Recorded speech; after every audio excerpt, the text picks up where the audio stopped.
Well, you picked a hell of a time to hit your fourth three-pointer of the night, Michigan State. Let's go.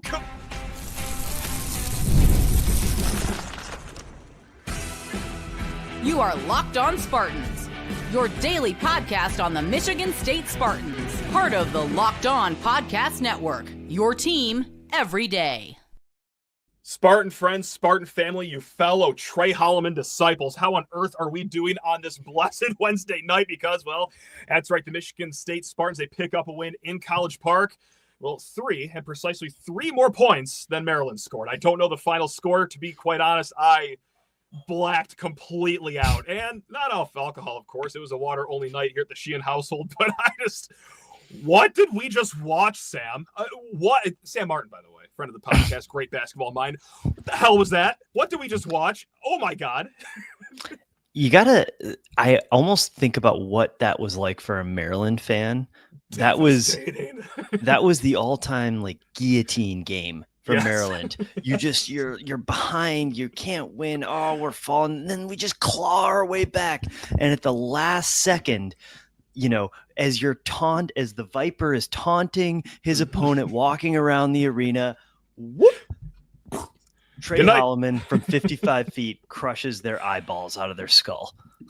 Right in front of that wall student section, who, by the way, fantastic student section, fantastic crowd. I have nothing bad to say about Maryland, their program, their fans. I don't care for their head coach, obviously, but that's because of a very petty child that remembers what he did with Seton Hall and Miles Powell back in 2019 or 18 or 2012. I don't really remember the year, quite frankly. But look, my big, maybe hot take of the game, maybe I'm just a little too drunk off the green Kool-Aid right now, but hey, you know what? After you win on a half-court buzzer beater on the road, you don't get to say this quite often, but here I go, Sam. Are you ready? Are you sitting down for this one? Feel like, as ugly as it was for Michigan State on the offensive side of the ball, feel like Michigan State deserved to win that game. I mean, they had full control in the second half, of course, save for the little mini meltdown at the end. That wasn't a great time. The offense never really got rolling, but in Michigan State fashion, they played great defense the whole game. They only held Maryland to just, one or two field goals in the last 5 minutes and 15 seconds. I mean, I think MSU, it sounds ridiculous after a half-court buzzer beater to steal one on the road. I still think that they were the better team here, and this was against a team that a lot said was the best starting five in the Big Ten. You did it in their own barn. Do I need to pump the brakes a little bit and realize that, no, we got pretty damn lucky this game? Izzo agrees with you. He said in the post-game interview, Okay. he said, that was a lucky shot, but don't say we didn't deserve to win that game, because MSU did outplay them for pretty much the entire way. And yeah, it was close. They started to pull away with about 5 minutes left. 5 minutes and 24 seconds was when JASE Richardson hit the shot to put them up 9 points. And that's one where you can look at the post-game win probability chart and see you were at about 91%. And they did play very poorly down the stretch, and they played very poorly at different times during the game on offense.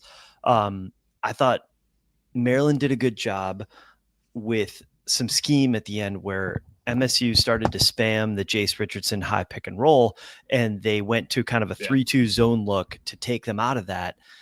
What I think MSU can learn from this, and I hope JASE Richardson can learn from this, is that he was giving up the ball and then retreating to the corner, which I'm sure is his normal assignment within the flow of their offense. When you give up the ball at the top, make a cut to the corner, get out of the way, let Holloman cook a little bit. But the way that especially MSU's offense, and really after a great game against Michigan, Holloman for a lot of the game until the end of it did not play very well offensively.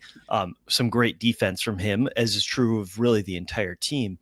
They just let Maryland take them out of what was really working. And hopefully that's something that they can learn. He can be a little bit more assertive in those situations in the future, come back up. No, give me the ball. I need to be the person who's making plays, because really he, at the very beginning of the game, when MSU took control right out of the gate, and then when they took control again in the second half, it was Richardson who really, I think at this point, without a doubt, is the clear best offensive player on the team. But this was just a blocking and tackling, running the ball, stopping the run, gritty effort by Michigan State. I mean, the offensive rebounds in the game, it was something like 13-4, including some really big ones down the stretch.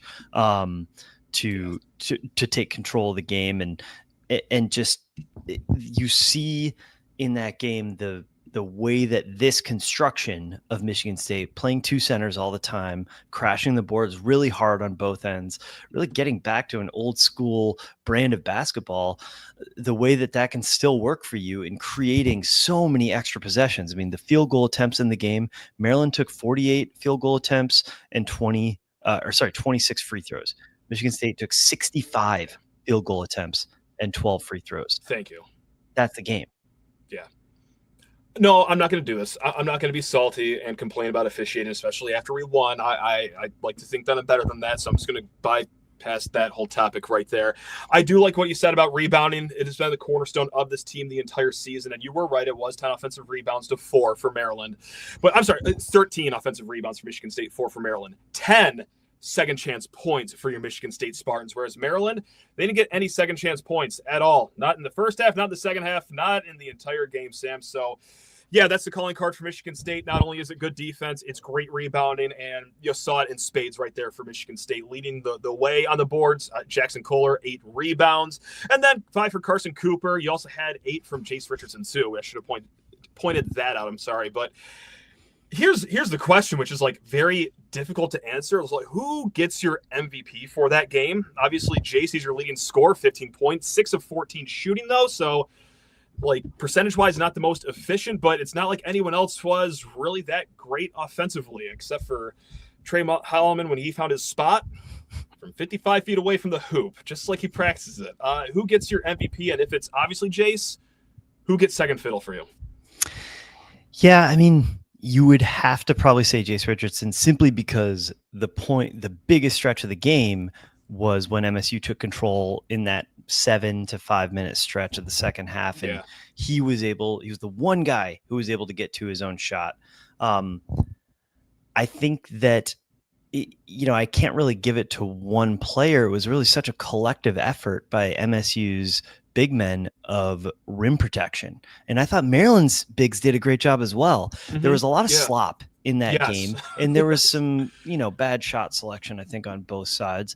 But there was also a lot of great defense being played and a lot of really great athletic verticality. I mean, that's the first time I've ever seen Cohen Carr get blocked at the rim. Now, he was a little off balance. He didn't have a full spring. He needs to maybe watch a little Jimmy Butler tape on taking a pump fake in the paint once in a while. But it was just such a physical game. And MSU's bigs, I thought Zapala had a lot of great moments in relatively limited run, both protecting the rim. And he fumbled a couple passes, missed some layups. MSU as a group missed a lot of layups, including JASE Richardson. I think missed a couple ones, and he was off balance for some of those. But it was just, who really was the MVP of the game was Tom Izzo. Okay. This was just such an expression of what he wants out of his team, the way that he wants them to play. And the reason that they won, maybe the lucky shot turned the game in the end, turned an overtime game into a victory. So that's 50% of a win. But MSU controlled that game because they played so hard and they played together, and they played great defense and with tremendous effort, as we've seen them do for most of the year. And it's Izzo ball. It's what we've been saying since the beginning of the season. They've brought back the feeling. They're doing it in the way that we love. It's the basketball that means something to us. And I'm very glad that they won the game. And even as ugly as it was, there wasn't a time where I didn't enjoy watching this. Oh, I will disagree with you there. There were times where I was like, I need to take a bath after this. This is the grimiest hoops I've seen since like circa 2003. This is tough, but hey, I'll tell you what.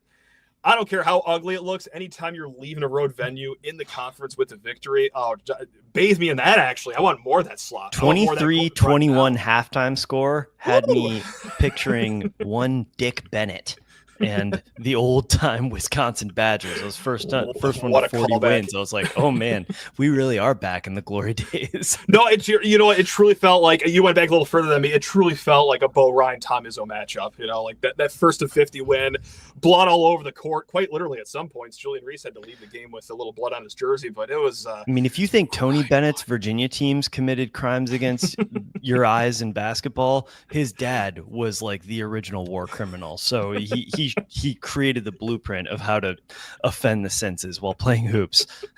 Love that. You know what? We're going to talk more about this game. Sam, are you down with that here in a hot second? I see you talking everyone's ears off about Roy. Now, this is a timely ad read, I got to say. Attention, Locked On Spartans fans, the future of college sports is here, and it is transparent. Before the Roy app, NIL negotiations often happened under the table, and the fans didn't have a clear way to directly support the athletes they love.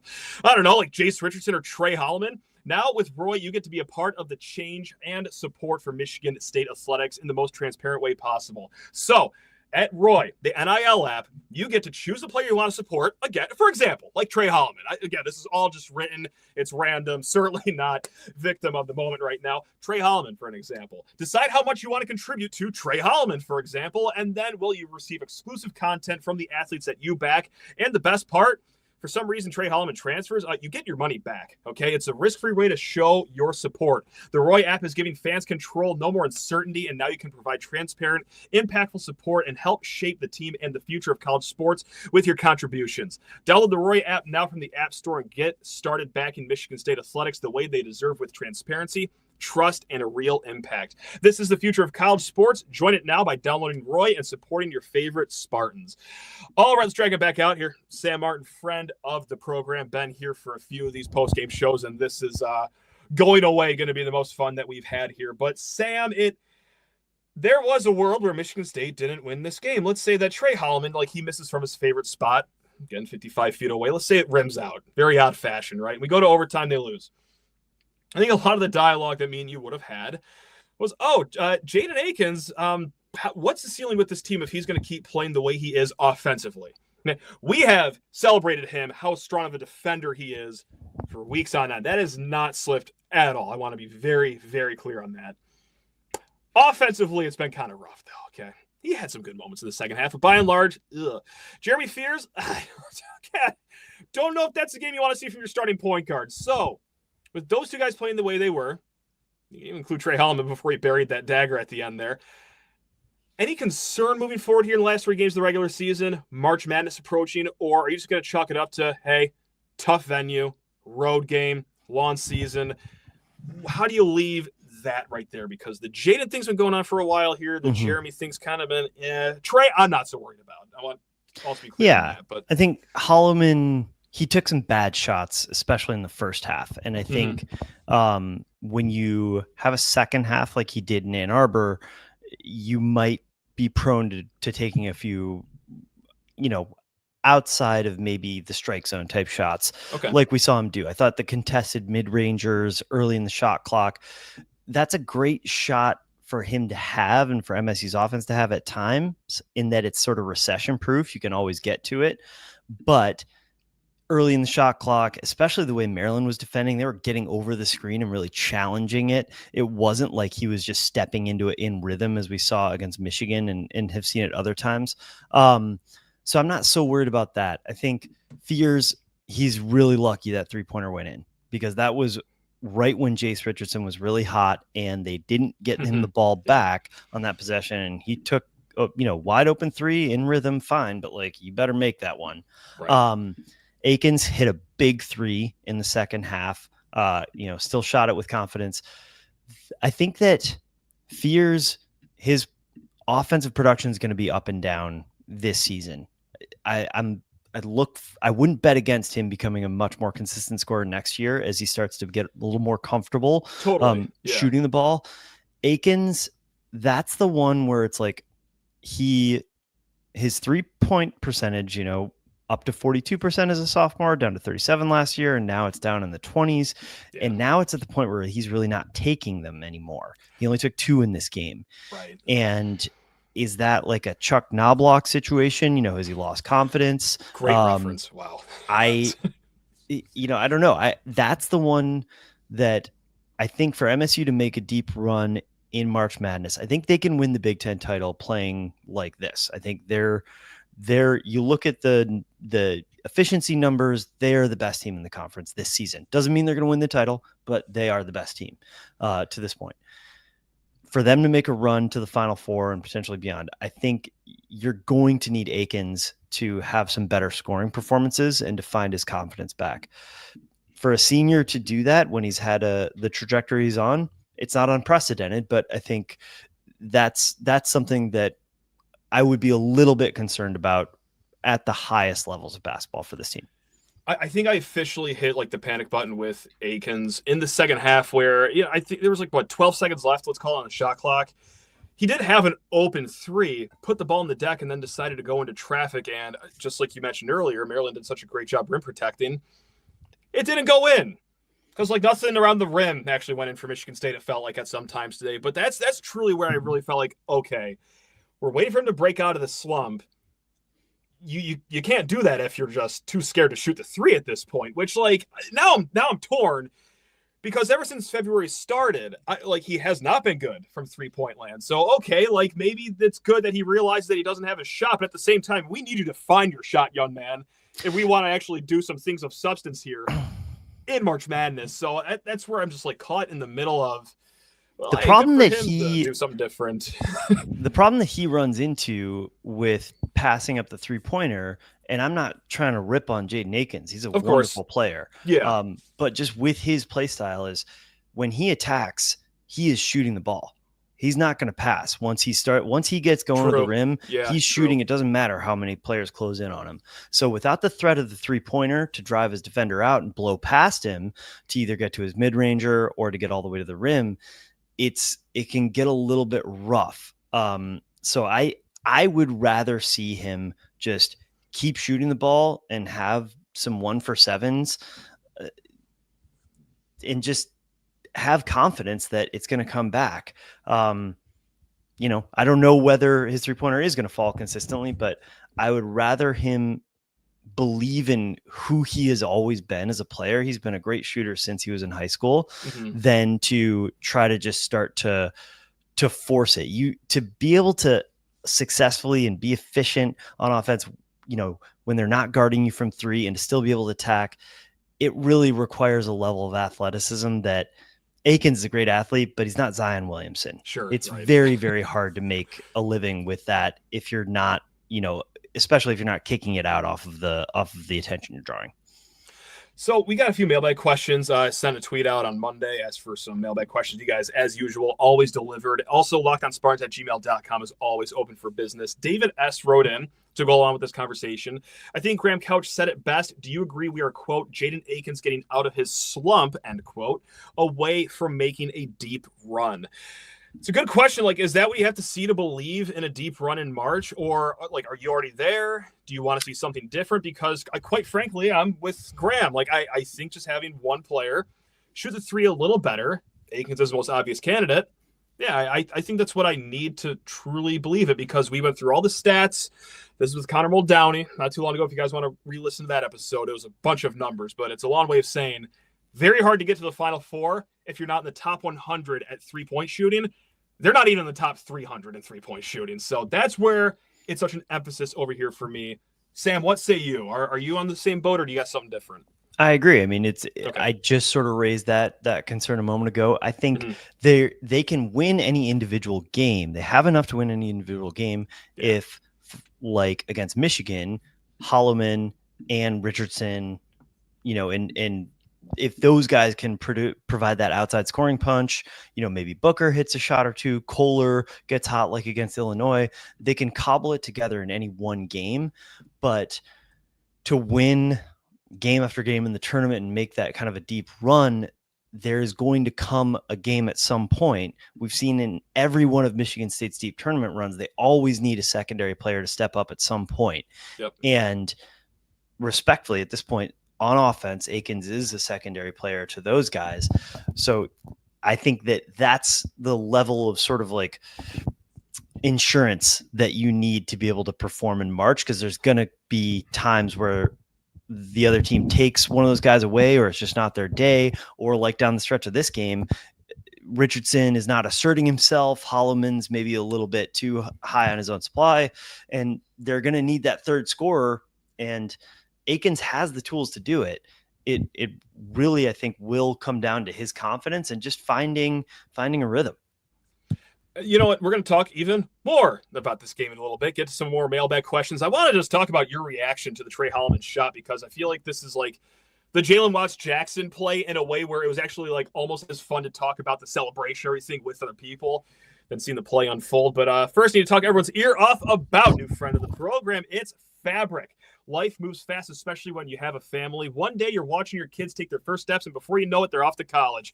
Oh God, I'm going to start crying during this ad read. That's why securing their future is so important. Fabric by Gerber Life makes it simple to get term life insurance that fits your family's needs. With Fabric, you can apply for term life insurance online right from your couch. You can be covered in under 10 minutes, and in many cases, no health exam is required. Get peace of mind as a parent. I want to make sure my family is financially protected no matter what happens. Fabric gives me that peace of mind. So join the thousands of parents who trust Fabric to help protect their families. Apply today in just minutes at meetfabric.com/lockedoncollege. That's meetfabric.com/lockedoncollege. Policies issued by Western Southern Life Assurance Policy, not available in certain states. Prices subject to underwriting and health questions. Now let's drag them back out here, Sam Martin, and you're like me. You got a little heartbeat in the house. You got a little one. Were you able to stifle it after Tre Holloman buried that one to win, or just take me into the Martin household really quick there for that one? Have been for 8 months of my baby's life pitching a perfect game with watching sports after bedtime. I've not made an audible peep, and this one, there was nothing I could do about it. I just let out the as I kind of like, sat up from the ground and just like, what? It really reminded me of a different era where I made a lot more noise, but the Corey Lucius shot against Maryland. Maryland's got to hate us by now. My God. Jesus. My God, the Terrapins got to despise Michigan State at this point. But that's the last buzzer beater that stands out. I mean, I can think of a game when I was a little kid and Eric Snow was the point guard at Michigan State, and he had a game winner against Iowa and jumped up onto the scorer's table right in front of me. And it's just, there's nothing like winning a game on a buzzer beater. It happens so rarely, and it's so shocking, especially a half court buzzer beater like that. But let me ask you, when did you think that ball was going in? When did you think it was going in? When it went through the hoop. I can't lie. I would love to say halfway there it looked like it was buttery. No. So I'm in the family room. We're playing Battleship with my 4-year-old. He's been bothering us all week for it. We keep saying we're too busy. We're sorry. So do you know what? Screw it. We're playing. Okay. He's on my wife's lap. Still needs help with the game. I'm playing. He buries it. I stand up so quick. I kick my board over. And then I run outside because I know that with the younger one sleeping in another room, I need to leave the house right now. So I start sprinting down, recording the instant reaction because gotta do everything for content, baby. And then I go back and my Battleship board is all entirely blown up. I have no idea what I've hit, what I've sunk. So we had to try to finish the rest of that game that way. That was a real great parenting moment on my end. And that wasn't the only great parenting moment. As I'm leaving the door, I hear my wife say one thing: honey, he's okay. I think I really worried my kid with the reaction to the last second shot. So you're looking for good mental stability, a good healthy household. Not here when Tre Holloman is burying. My dog was quite concerned when that shot went in. She was terrified, thinking she had done something wrong. I'm not going to say, I'm not pulling LeBron here and oh yeah, I totally knew it was going in. I will just say when it kind of hit its apex, I saw that it was the right shot shape to be close. And my eyes just my pupils just started to dilate ever so slightly.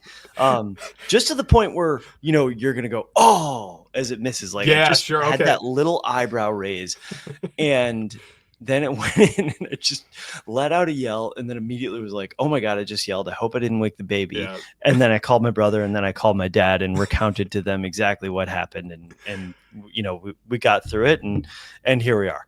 It was the purest swoosh that I've seen since, like, I'm sorry, Maryland fans, since Cassius Winston's half-court shot before halftime back, what was it, 2000 or 2019? Whatever it was. Same thing. Yeah. Just the buttery snap in the net swoosh. Oh my God, it was great. No, I got to give credit to my wife here because she came out of doing bedtime with the younger one against Illinois when we were down 16, and she said, "Oh, there's a lot of time left, babe." And then we were down 8 against Michigan. Oh, but the boys have got this. As the ball left his hands, she said, "Make it." All right, you manifested it. So good on you, babe. Thanks a lot. You know what? We're gonna go to the mailbag here. Get a job is the person's name. Okay, fair. What would Tre Holloman have to do to get number 5 retired for him and not Cassius? Cassius technically only went to one Final Four, so if Tre's the leading scorer on a title run, would it not be in the discussion? What if they had back-to-back Final Four runs? I think it's at a minimum back-to-back Final Four runs, and he's got to be the leading scorer in both of them. It's a high bar that Cassius has, man. It's high. I don't want to be rude to the reader who submitted a question in good faith, and I'm sure they are trying to be respectful, but I'm not going to dignify that with a response. Wow, okay. Get out of here. Next question. It's Cassius Winston. He's the best player of the Izzo era. Back-to-back Final Four runs, at least one of those Final Fours are exclamation pointed with a shot like that. He's also got to average 18 or 20 a game, but it's going to take a lot. It's Cassius Winston. He was the best player in the country for 2 years. I know. Come on. What is wrong with your... Do we have this short of a memory? It just happened. Shoot. He's still playing in Europe somewhere, people. Show some respect. There's only one number 5 with a headband who's going to be retired. Tre Holloman is a very nice player. I really like him. But come on. Next question. Alex, before we ruin the rest of Sam's night over here, sorry about that. Who is the next player on your squad to be primed to have a breakthrough game? He also writes in, last time I asked a similar question, you mentioned Frankie Fiddler. He ended up being the difference maker in the subsequent game against Penn State. So yes, contrary to popular belief, we do get a few things right on this show, and Alex does remember. Thanks for doing the bookkeeping there, Alex. What a hard question, though, because you can't say JASE anymore. That's just not a fun answer. And then you got 9 other guys to choose from for the next games. Now, we're not going to go in the X's and O's of Wisconsin just yet, but I don't know. I feel like with their front court maybe being the weakness defensively, maybe I just go back to my Frankie Fiddler well. I think he played fine tonight, too, but that's who I'll settle on. Fiddler you can tell how confident I am, but Fiddler had some nice moments in this game. He grifted a couple free throws when MSU had a hard time scoring. He got some tough buckets. He had a good game. I would say it's going to be either my Polish brother Szymon Zapała or Dzień dobry brother or Carson Cooper. I like one of the centers to have the big scoring games. Zapała had a really nice game with a lot of dunks just recently. And Cooper has a way of, he hasn't had it recently, but he can get to the free throw line. He can power through the offensive boards, and he's got some nice scoring touch at times. So I could see him having a 12.8 rebound game or something like that, or Zapała having a nice rim protection game with finishing some alley-oops. So I'll go with one of those guys. I realize I did a twofer, but MSU plays 4 centers. Two of MSU centers is one normal player.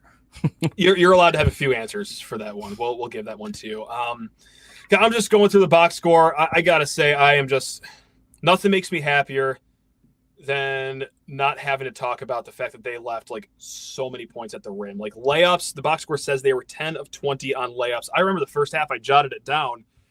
They left 10 points at the rim in the first half. And of course, with such a low scoring game, you're thinking that could very well come back to bite them. But Sam, I'm just so glad we don't have to just nitpick a bunch of annoying things that happened, because it would have been, just unfair, because this team has been so great the last 3 games going into this one.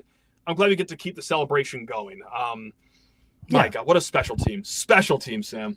Yeah, give Maryland credit. They blocked 4 shots. They did a great job protecting the rim. MSU did miss some very makeable layups. But even so, they took some bad shots. They missed some makeable shots.